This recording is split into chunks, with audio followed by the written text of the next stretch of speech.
All right, so here we are at Rockway Studios in Helsinki, Finland. I'm gonna talk shortly about my musical background.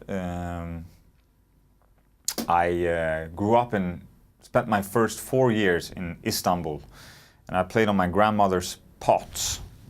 You make a lot of sounds. The neighbors get crazy, but you don't give a damn. You continue.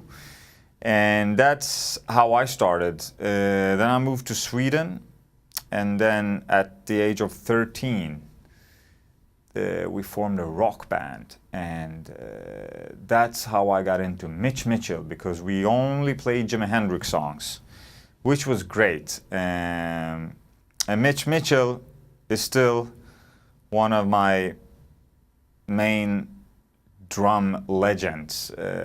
He was a fantastic drummer, playing everything from jazz to rock, and especially in the Hendrix trio you can hear that. He plays brushes, sticks, soft, hard, everything. And so that was my first influence. Then when I started the Rytmus, Stockholm Music Conservatory at high school, then I got into other kinds of music styles, and those 3 years went by fast. I played every weekend. We actually played Greek music every weekend. Crazy years, but that's what we did. So high school was full of music, and directly after that I went to LA to study at then called Los Angeles Music Academy. Now it's called Los Angeles College of Music, I believe. Yeah. And that was an interesting year, because that's where I really got into jazz, when one of my teachers, Tony Inzalaco, who has been playing with Oscar Peterson, Dexter Gordon, Carmen McRae, you name it, Maynard Ferguson. He was one of our teachers, and when I went to his live gigs and saw the fire he had behind the drum kit, when he played with the upright bass and tenor saxophone, I remember it was Ben Clatworthy, the British saxophone player. That fire, I had never been close to a band and see that energy. So that made me focus a little bit on jazz, even though the school was having all these different styles we played. But to play jazz in ensembles and also in big bands at school gave me a new vision of drums and music.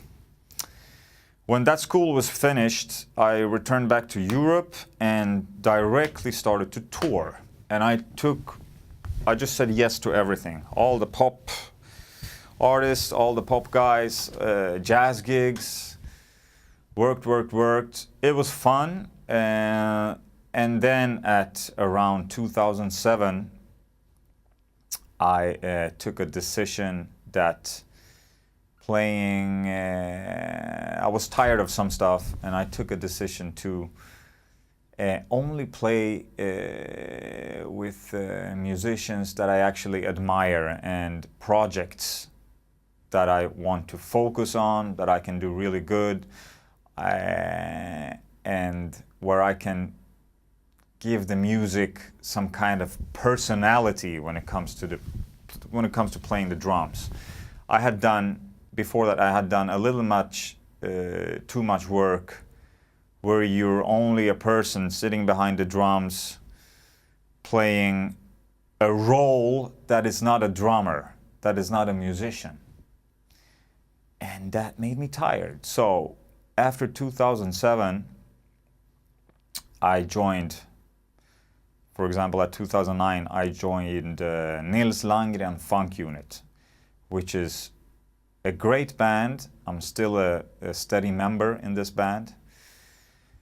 Fun guys, great music, funky beats and all that. We tour around the world and I'm really happy to be in this band. And I have learned a lot from Nils, Magnum and the other guys in the band about funk, about keeping the beat, about having very early mornings,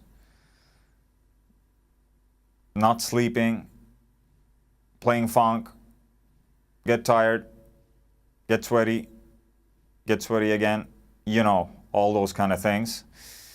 That band learned me a lot, and playing with that band also made me play later on with Joe Sample, and I also played with Bobby McFerrin and some important guys. And with these bands, I'm still trying to form my own sound, and that's what we're gonna talk about today.